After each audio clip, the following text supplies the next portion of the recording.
assume this guy does this quite regularly, feeding all the birds.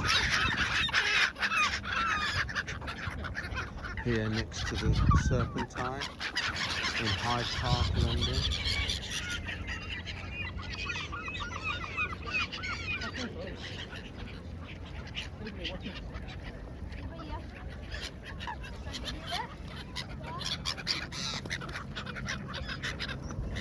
Doesn't seem bothered about the goals landing on his head anyway.